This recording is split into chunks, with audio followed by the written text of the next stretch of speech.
They say to me that we are dealing with, meaning the New York State Department of Health is dealing with POPs when they put a paper up on their website which tells people to avoid breathing the smoke from big fires. And I'm sure you know, as well as Lou knows, and I know, and everybody knows that knows about this stuff, that would cause a non-expert to think that, well, that's the main way you get exposed to POPs. It is not the main way that you get exposed to POPs, and you guys know it, I know it, the scientists know it. The main way you get exposed to POPs is eating animal fat or breathing dust from the house. It's got, the PBDs, the brominated flame retardants in it. That seems to be a significant and relevant source of POPs exposure for those brominated flame retardants, but certainly not breathing the smoke from big fires, because how many of those big fires do you encounter in a lifetime, and who'll be dumb enough to stand around breathing it? Everybody knows, nobody needs to be told not to breathe the smoke of a big fire, Nobody's going to do that. So I just kind of feel like that's sneaky, it's just this way of doing something that doesn't do the job. And Dr. Kim said to me, way back in those many years ago, she said to me, I don't know if we want to tell the public about the POPs in the commercial food supply. Because see, we were talking about the fact that the Department of Health does tell the public about dioxins and myrex in the wild-caught fish of New York State and warns them not to eat those. And yet they say nothing about these same chemicals and many more chemicals, because there are many more both in the fish and in all the animal fat. They don't say anything about those POPs in the meat or the milk, the beef and the pork and the poultry that people consume on a regular basis. There's not a word of that.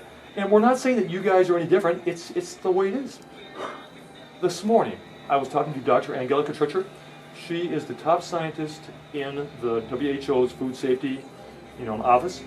And at the end, she said to me, first she tried to say that we had this substantive dialogue. I said, no, we haven't. I said, I've asked you to have a substantive dialogue. I've repeatedly requested it, but we've never talked about the research articles. We've never talked about your interpretation of these articles. We never talked about a single word of the scientific research, and yet she says, I'm done. I said, I'm not done. I want to talk about the science like a normal person would talk about science, She said, there's no one in our organization that is prepared to speak with you about POPs. This is the WHO. The world's been full of POPs since way back in the 70s for sure, starting in the 30s with Monsanto manufacturing PCBs. How can it be that in 2011, the WHO's food safety entity doesn't have any scientists that can talk to me, a lay scientist? I don't have a PhD, but I've read the literature for years because I care and I'm interested in it. I find it very interesting. It's exciting to know something that's that important about the food supply of the whole world and the cancer risk. So I study it carefully. And yet Dr. Tritcher, she says, there's no one in the WHO that's prepared to speak with you about persistent organic pollutants and cancer risk. What is it that you expect from me? I would love it if you would get this one question answered. Will you get answer this question right here from one of your scientists in the New York State Department of Health? Get them to answer the question, does POPs exposure impose significant cancer risk? I've been trying to get that answer out of everybody in the world. There's nobody in the world that will answer that question that's in government. I get the answer from scientists, they say yeah, but I don't get it from government people. What I can do is I can give you phone numbers to call the people in Albany who can help you. But see, I've done that. I can help you here. Well, if you could write a letter to them saying that one of the residents of St. Lawrence County has requested this answer to this question, that will be you helping me. You can help me that much. I can call them and tell them you were here. If you could write a letter, it'd be great. You can call them. But I've already called them. I've called them over and over again, and I told you before, earlier in this conversation, that they told me that they wouldn't talk to me. There has to be some pressure brought, and I'm hoping that you would bring it, Yeah. It's not my field. I mean, well, I'm not saying it is your field, but see, you can say to them, all you can do is write a letter to them saying, one of my people in my district came in, said he was concerned because he's read a lot of science about these POPs and cancer. He would like to have a question answered. That's all I'm asking you to do. Put it in writing. I'll let them know that you were here. We'll see if you would put it in writing. Do you have a phone number or something? Yeah, 315-262-2456. Do you have a card or something you can give me? On that website, my phone number's on there, my address. I don't do cards. The website, got several websites.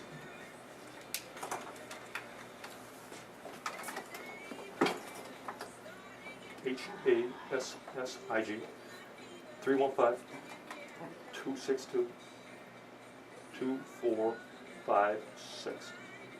Now, who have you spoken to recently in Albany, or tried to speak to? I used to talk, the person that I've spoken to the most with, and actually more than that we have exchanged letters, is Dr., well, I don't know if he's a doctor, but it's Robert Chenery, Chinery. He's second in command in the New York State Department of Health Center for Environmental Health. I've never talked to Dr. Freed, even though I've requested to. I've never talked to Dr. Johnson beyond the point of just asking him to talk to me. I haven't talked to anybody that's got any kind of like role at all in this issue for a very long time. It was way back in 2003 when I talked to Dr. Kim. It's been all that time. And it's because I should have brought it in, but I've got a letter from my assembly member, Mr. Blankenbush, saying, I don't want to do a bill about this. We don't want to be telling the public that there's chemicals that cause cancer in meat that would destroy the economy in New York State. And it's not true. It would not. People are going to keep eating. They'll buy something else. Or the farmers will just sell less fat. They still got other stuff to sell. It won't destroy anything except cancer. That's the one thing it'll destroy.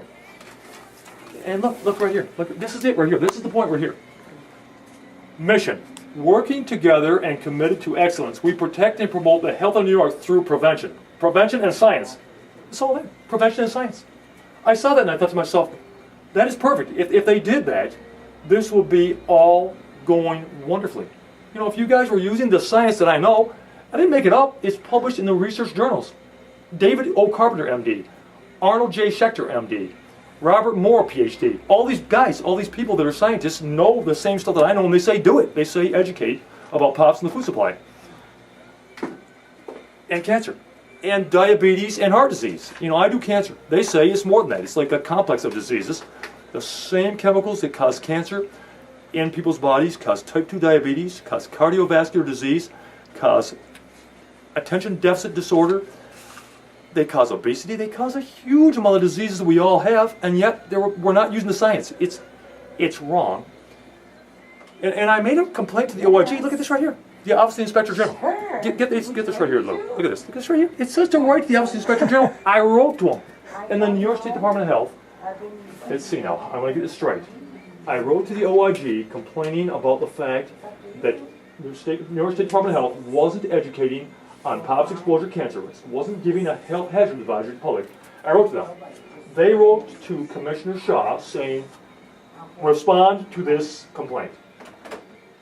Dr. Freed, all he did was write a little tiny short letter, a couple paragraphs, saying, we have written to Mr. Hassig over the course of many years, and that was it. As if, like, just because he's written to me, telling me to, you know, that making promises they didn't keep.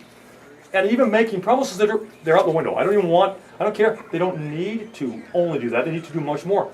The truth of it is, that what I had suggested they put in that one brochure, it's that brochure. It's not about cancer. Well, it is, but it's about all disease and all chemicals. Nobody would pick that up in that one brochure. If you put that very, very important message that everybody on Earth should hear, you stick it in that brochure that's about all chemicals and all diseases, they'd miss it. There must be a single standalone document on POPs exposure cancer risk from eating the average routine food of the United States and the world that needs to be published and set before the public in a substantive manner. And we will do as much volunteering as we can to help get it done. But we want you guys to spend some money on it because that's the way everything gets done. You guys could spend some money and do this right and save a lot of people's lives. And it's the time. There's too many kids getting non-Hodgkin's lymphoma around here, and it's one of the diseases associated with dioxin exposure. Way too many kids getting non-Hodgkin's lymphoma. Too many little girls getting breast cancer. That didn't used to happen. It did not used to happen. It's not because of bad genes. It's because of poison in those little girls' mothers' bodies, in those little girls' grandmothers' bodies, and in those little girls' bodies. That's why it is. You know? And we're going to keep complaining to the OIG. We're just going to do everything we can. I feel like I'm going to have a heart attack right now, but... Don't have a heart attack. I am strong. Thanks. Thanks for listening to us.